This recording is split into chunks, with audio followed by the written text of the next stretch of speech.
Howdy. It's a good looking group. It looks like a group you ought to take up an offering.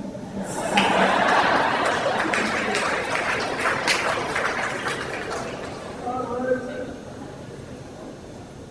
Good to be here with you at Clark and Brown University.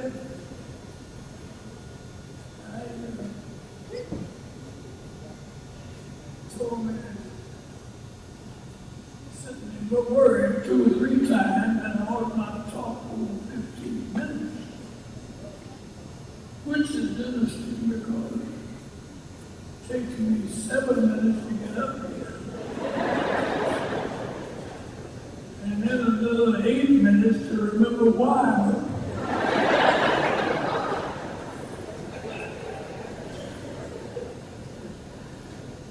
Two things happen to you when you get my age.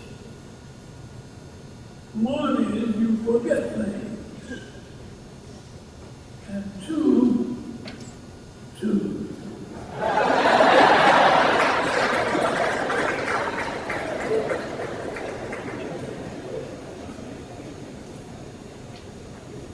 I heard it's good to be here, Dr. Brown. All the distinguished faculty at CAU and trustees, alumni, especially all the pretty co-eds that are here, the most beautiful girls in Atlanta. Are you in this room? Say amen.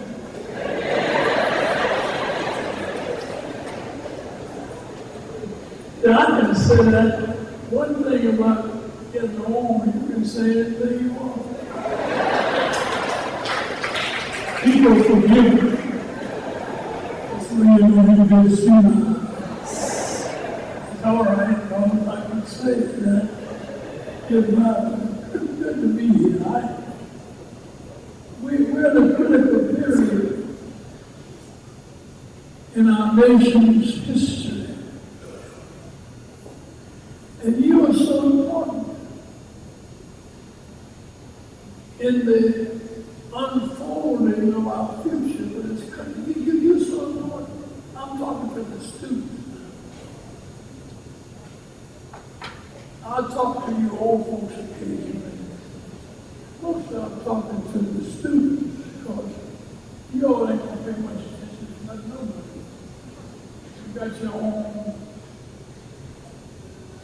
war plan, but the young people are maybe looking for some help and guidance. I can plant a seed that will come forth in fruit that will benefit all of us. I got 2 texts, and I don't usually use the chair. I don't need. It's only when I'm going to speak an hour and a half. When I need a shower. Or really 15 minutes, I don't need it. But I do have 2 texts I want to share with you. One is in 2nd Chronicles, the 7th chapter, 14th verse. If my people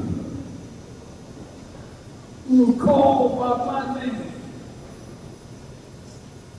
will humble themselves and pray and seek my face and turn from their wicked ways, I'll hear from heaven. I'll forgive their sins and heal their land. That's a great verse. How many of you own Bibles? Let me see your students. Put them down. How many of you read your Bible? How many of you read? If you don't read, when I go to people's house, I always look for the Bible. And then I look to see if it's neat and clean. or if it's dirty, and folded over and used. Most of them are very clean. But I like to see the ones that are dirty, folded over. The second verse that is in Revelation, 21st chapter. I saw a new heaven and a new earth. I think we're on the edge of that. And there are a lot of folks who are trying to push us back because they are easy with our forward movement. That's where you come in. Nobody can stop that but you. You know that Barack Obama would not have been elected had it not been for you young folks.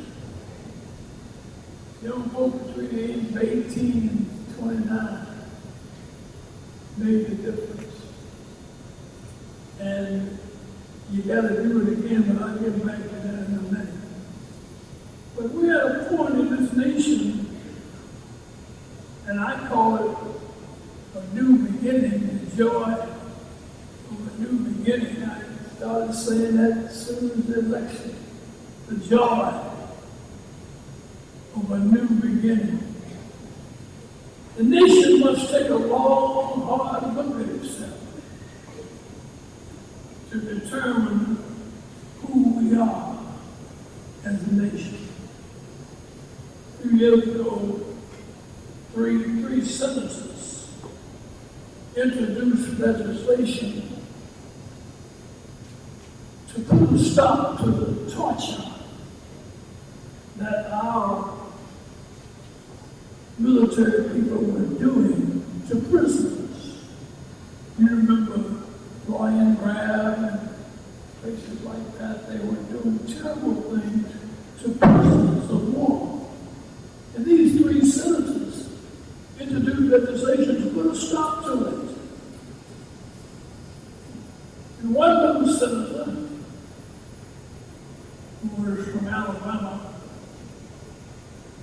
objected. He said, we don't have to go by the rules of war. We don't have to. These are not prisoners of war. These are terrorists. Therefore, we don't have to respect them under the same code of conduct that we do prisoners of war.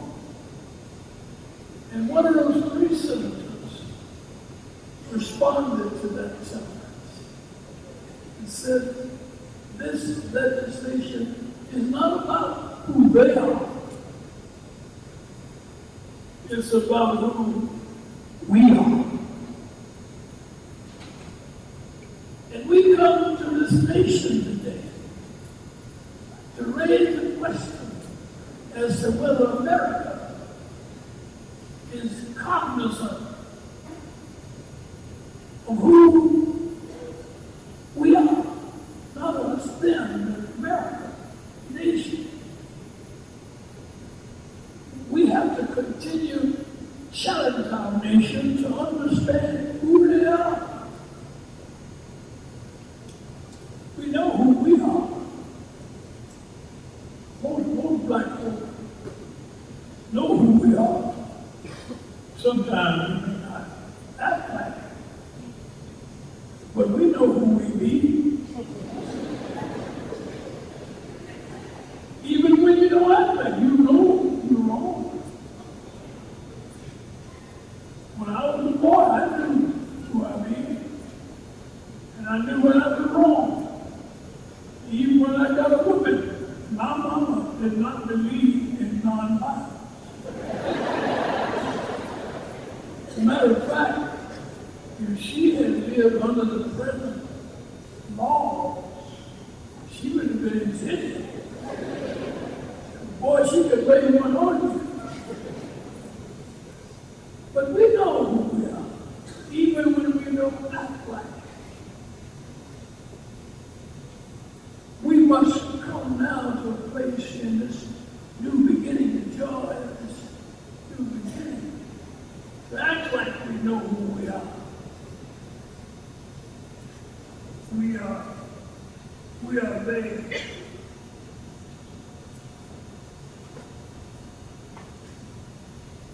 We're called to help the nation have its rebirth. We are the moral conscience of the nation. Nobody, no group of people has challenged this nation to do the right thing as we have. And we ought to understand, and you young folks have to pick it up. I'm too old to challenge it now. I can't remember what I challenged about. But you have to pick it up. But we are there. We fought and bled and died to keep the nation free. We are there. We've been better to the nation in war than the nation has been to us in peace. We are there. We've had our path watered with the blood of the slaughter. We are there. They said, tote that bar, lift that bed, get a little frisky, you land in jail, but we are there. Even from behind the bars sometimes, sang the songs of liberty and reminded those who were the outside that we ought not be here and they ought not behave, so they came in here with us. We've always known who we be. There's no always that. We are there. We echo the call of the Creator of the nation to be the land of the free as well as the home of the brave. We are there. Whose cries for justice sounded and resounded across the length and breadth of this nation and in the world, and who inspired our sisters in faraway places. I'll never forget Nelson Mandela came to Atlanta in 1990. One of the things he told me that thrilled me so, and I'll never forget it. He said, the thing that kept them going and kept their spirits alive was when they got a chance to look on television and see us marching in Georgia and Alabama and Mississippi. He said that gave him a new lease on life. That's who we have been there to inspire people in Southern Africa, and people in Asia and Central America. We are there who march across bridges and highways for the right to vote. We are there who suffer wounds from snarling dogs to eliminate segregation from public accommodations. We are there who come around to ask America, how often will you seek nullification of the greatest legislation of the 20th century, the Voting Rights Act? We know that there's a new wave of laws in this country now to try to nullify the Voting Rights Act. And you too young to remember how it was before the Voting Rights Act. They would lie about what time the Board of Registrars would open. They would give you questions to ask that you could possibly cover. I remember, in the early 50s, young man who finished Tuskegee went down to register to vote in the Black Belt of Alabama.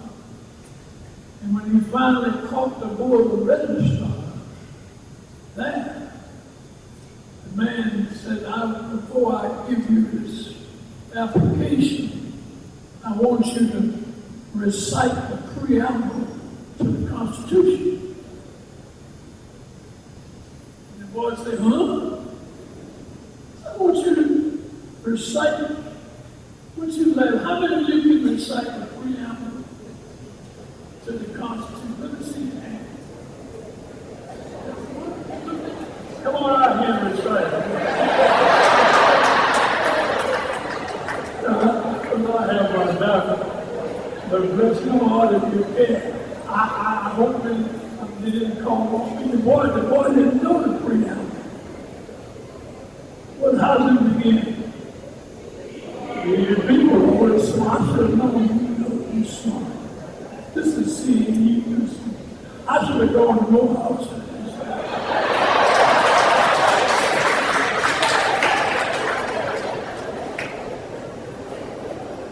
And he was embarrassed, and he knew they were not going to arrest him. But he stood his ground. He got an idea why he stood. I don't know him, but I know the Gettysburg Address. And so he stood up there, bold and brazen, and recited the Gettysburg Address. 7 years ago, got down to the head of the station of the people, but you shall not judge from it. And he stood there, and the old verse I said, my God, he knows the preamble.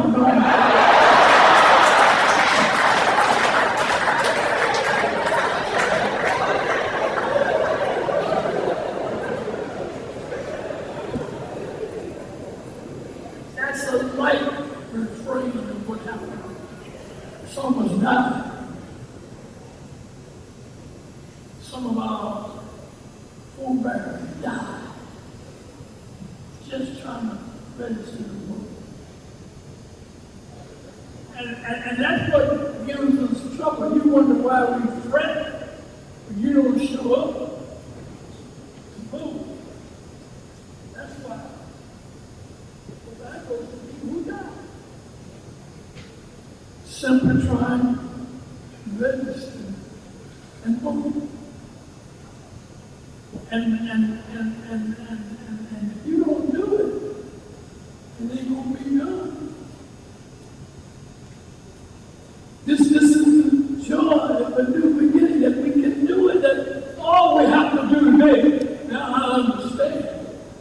There's a wave of new legislation designed to keep us from exercising that right.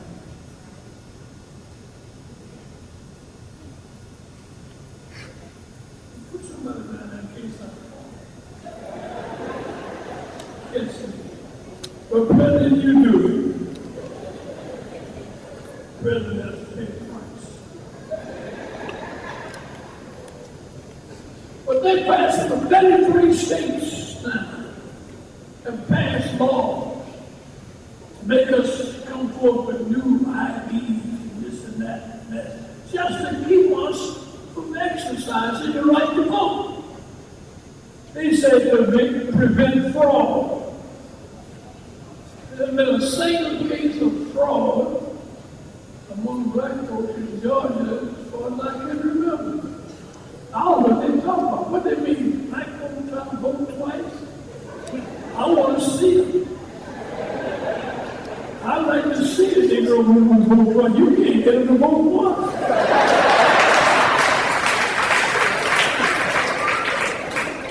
You got some who are trying to vote twice. Show me what they look like. It's foolishness, but we must stand up to it. Our Institute is going to have a debate on this campus on December 3rd, October 3rd. I tell you, I forget. October 3rd. They don't have Republicans and Democrats. Manuel Cleveland, head of the Black Caucus, is coming down to lead the Democratic team. We're having a hard time finding the Republicans. So I'm ashamed with get over Herman King. I'd like to see some of our students get a hold of him. But he wanted to go. He's on a tour. He said he wanted to come. Oh, we want to engage in debate, and you must understand. I respect the right of people to belong to any party they want to. I don't understand how some folk can belong to the Republican Party. I don't. It's not the Republican Party that I my dad was a Republican. But the party he belonged to is no more. That party is gone. That's the party that had the black man who was a senator.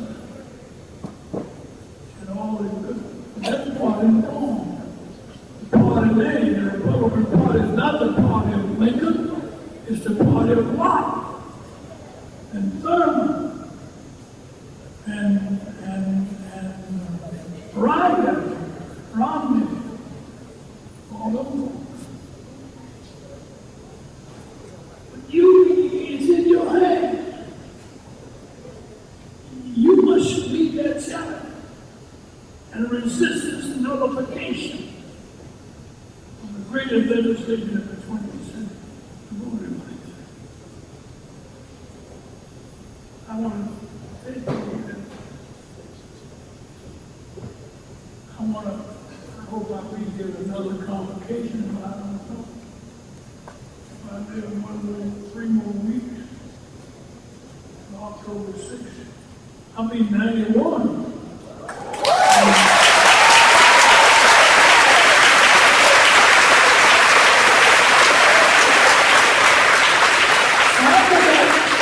may not get back in another convocation, but I'll be here. You just can't see me. And if you don't do the right thing, I'm going to give you hell. I'll hunt you if you use this middle of the night. Drop a fountain pen on the floor. Call. Who that? Me. Who are you? You know who. So what's it building on you for you to mess around? You can't afford it. That was in your hand. That was in your hand. Got burnt out. God has equipped you. You've got more opportunity than all. You're the smartest generation yet in the black community. You're the brightest yet. Don't pay no attention to all them. They ain't half as smart as you are. Now they not, don't worry not. But you don't put it to use. So the joy of our new beginning must be deposited in your zeal, in your vigor, in your determination.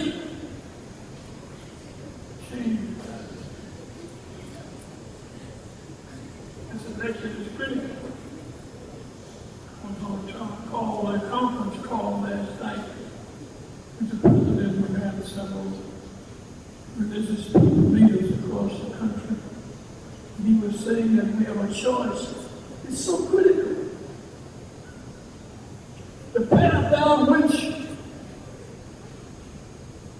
they want to take us is a path that favors the rich and the powerful. You know what? Definitely during the debate, the Republican, Romney and what's the fellow's name from Pennsylvania?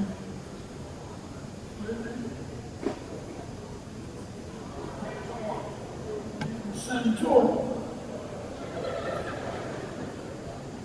And they got to argue, and Romney said, I'll bet you $10,000 right now. Who's going to be president of the United States? How many folk can reach in the pocket pull out $10,000? Not many. And how can you understand what we're going through? But that's the path down which they want to take us. And you have to keep. We lost Georgia by 4 points last time. 52 to 48. There are enough of you in Atlanta, and DeKalb, and Augusta, and Macon, and Columbus. We could have wiped that out. But you didn't do it because you sat on your rumble seat and didn't do it. Shame on you. But think about for those of you who didn't know you were voting. You made a difference. You made the election what it is. And I think when they ask the question, are you better off? I answer, yeah, you're better off than it would have been if Obama hadn't been there. He had the wisdom and the courage to do a crazy thing. When they wanted to let the automobile industry perish, don't give us stimulus, don't help them out, let them die. Where would we be if General Motors and Ford and Chrysler and all had been allowed to die? Obama said, I'm not going to do it. I'll use the resources we have to help them, and they'll pay us back. Not only have they recovered, they pay us back, but now General Motors is on top again, passing through. And these people were able to keep their jobs and recover their houses because of Obama's leadership. And so you got it. You better off, yeah. Better off. Millions of dollars. Sad to watch it. You know what makes me sad? Don't you tell me. Well, you know what makes me sad? When I see a brilliant woman like Condoleezza being used by those rascals.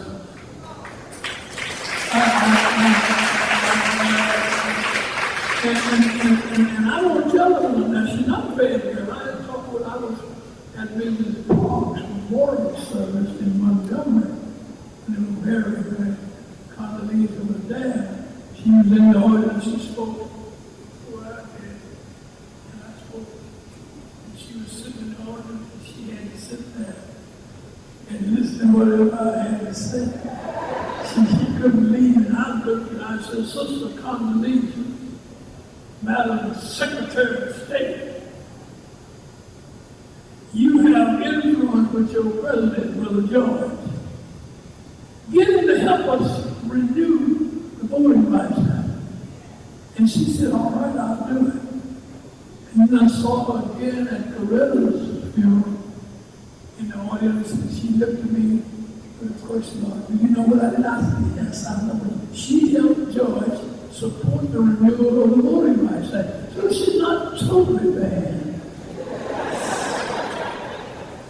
But she still is being used to lead the nation down a path that does not favor ordinary folk. But blessed those who are already blessed. And anybody in here who carries 10,000 around their pocket, you ought to love Condoleezza. But that's not your thing. I have a heart, I can go to the bank and borrow 10,000.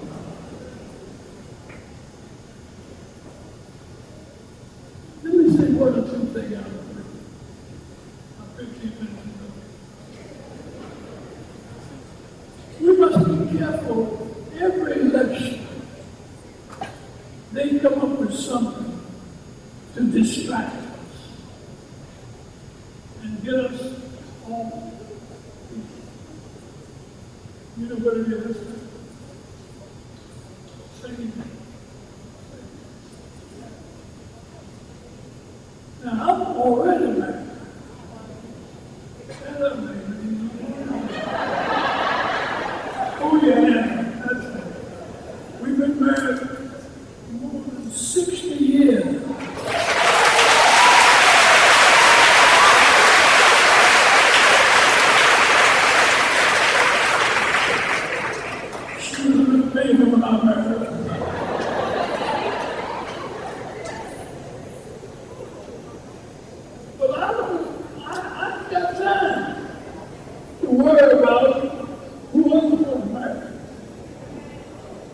I've had all I can do to try to keep my marriage. I ain't got nothing to do. And just remember this, black folks. We fought so hard for equal rights. How can we dare stand up and deny anybody else equal rights?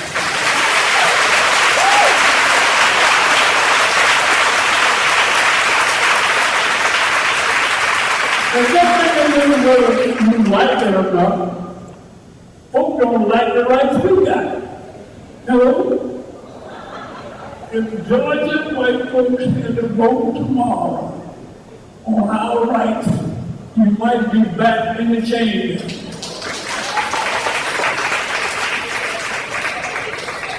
It might be a close vote, but I think we lose. They don't like it, but that's not the issue. So, I saw a preacher on Sunday all night what the president said. The president wasn't talking about what the church or the church. The president was talking about citizenship rights. Every citizen has a right to exercise his rights. Same rights you have. Every citizen, whether you like it or not.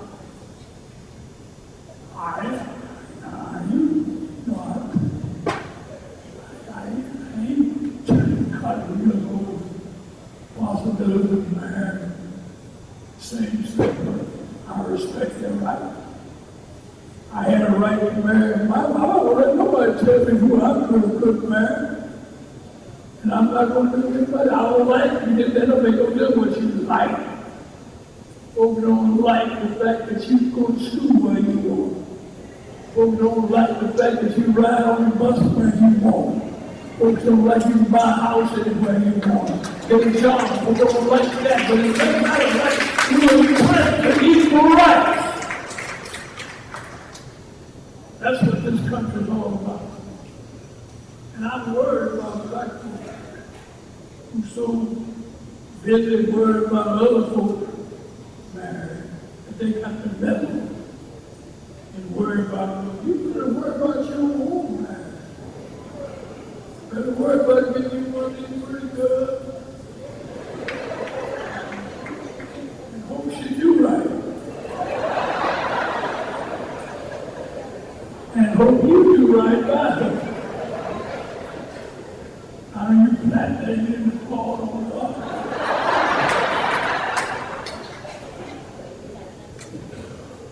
We must not get caught up and tricked by weapons of mass distraction.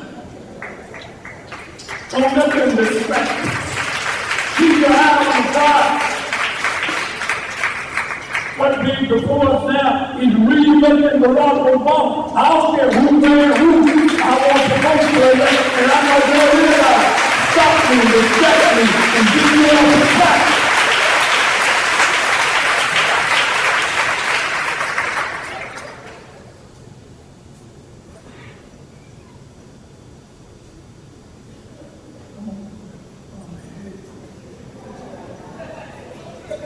He told me, President Obama called me last night and asked me would I do the benediction or the invocation at the inauguration. And I said, well, let me check my calendar, Mr. President. And I came back in 1 second. I just checked it. It looked like I'm clear. He said, well, I'll call you back in a few days and tell you what I want you to do the invocation or the benediction. So I read the paper, and they called back, and then I saw it in the paper. I was going to do the benediction. So my friends called me and said, no, we want you to do the invocation. I said, shut up. He said, well, I don't know how to break in the congregation. When I do the benediction, that means I have the last word.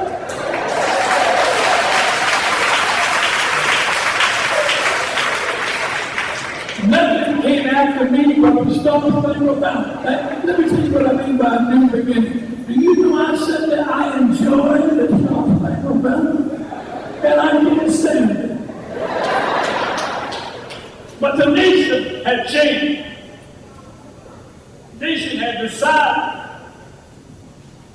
They told me, said, when you get up there on that steep way, look out across that mall, you can see the Lincoln Memorial and the Washington Monument.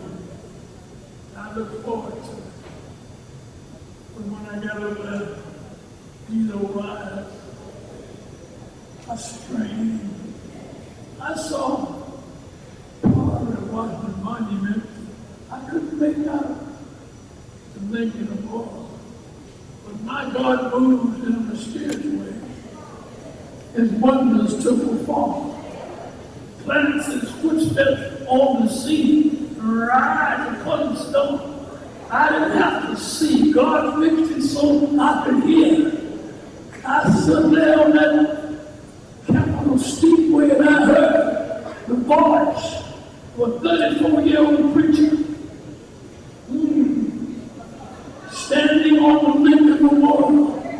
I heard him call upon a nation to cut up from the bottom on race and character. Get up off hiding behind race and bless content of character. I heard that preacher said that, and somebody asked me, said, what were you shaking about? I said, I was listening to Martin preach.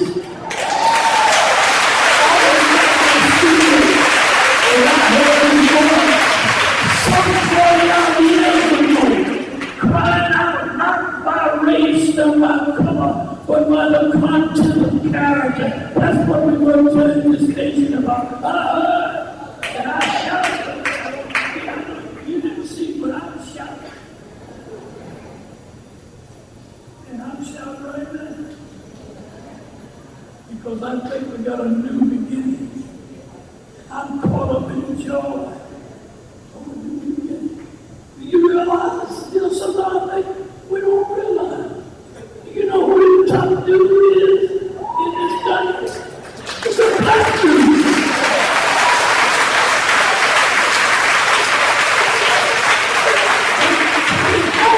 Last night for the conference, the whole law, the White House is on the line. I said, showed up. Yeah, the president be on minutes. I waited till he came on and he talked and he asked me to say a word. I'm basking in the joy of a new beginning. This is a new page. This new election is a new page in a new beginning. And you're an important critical part of it. We must cast our hope. Must not let anybody, anything keep us from casting our hope. Register vote. Vote early. Vote absentee. But whatever you do, vote. Don't let anybody stop you from voting. Cast your vote. And I heard Martin said thank you. Be glad you vote. Don't take, if you can't vote, take Martin's picture off your mouthpiece. When I go to a house, I see Martin's picture mouth. I say, where you going? He's a voting precinct. And they don't know. I said, take Martin's picture down. You don't deserve to have it. I just come daily saying, basking in the joy of a new beginning. We can do it. We can have turned the page. We can send them back and continue the joy of a new beginning. That's what it's all about. You invited generation. You're the best hope we've ever had. Don't let them forget. I'll come back and I'll hang the hell out. Don't let them come back and find you not doing what you want to be doing. But God has blessed you. Got the brightest mind, sharpest spirit. I want to hear you rise above the content of character. I'm going to praise God. The content of character. God bless you. And God keep you. Let's walk in